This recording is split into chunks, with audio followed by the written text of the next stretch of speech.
چشمانش آنقدر تیز است که میتواند طعمه را از 1.5 کیلومتری تشخیص دهد. شاهین هم اندازه کلاغ است، اما سرعت سلاح اوست.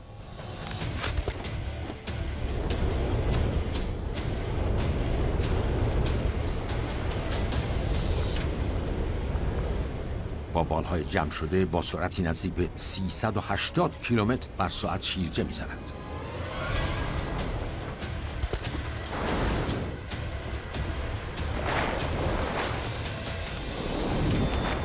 طعمه‌ای در میان آسمان.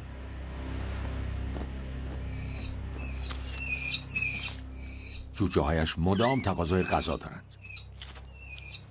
اما او مابین تغذیه جوجه‌های گرسنه و محافظت از آشیانه سرگردان است.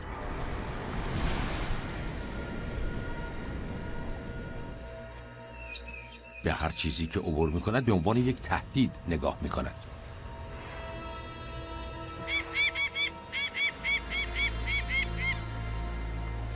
پلیکان‌های قهوه‌ای با اندازه 5 برابر وزن او اخطارهایش را نادیده می‌گیرند.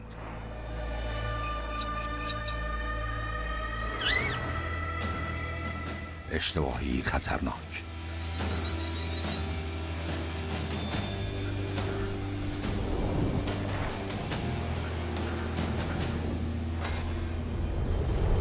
او با ضربه‌ای به صورت تعادل پلیکان بیچاره را برهم می‌زند.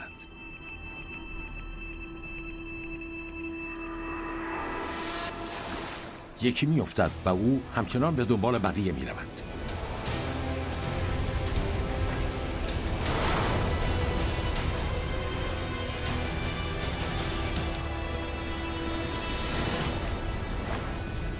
ضربات ماهرانه منقارش یکی دیگر را نیز دور می‌کند.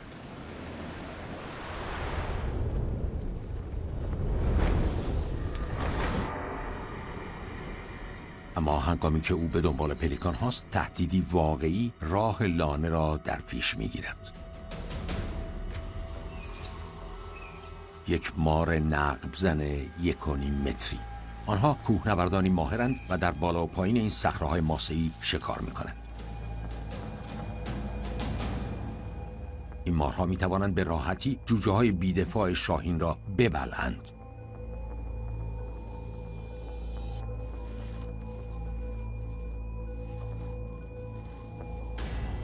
اما چیزی از نظر مادر دور نمی ماند.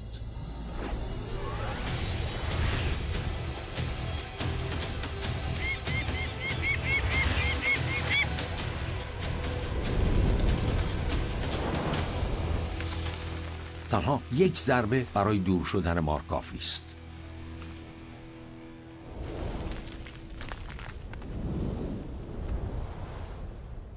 چیزی نمیتواند میان این مادر و جوجه هایش قرار بگیرد.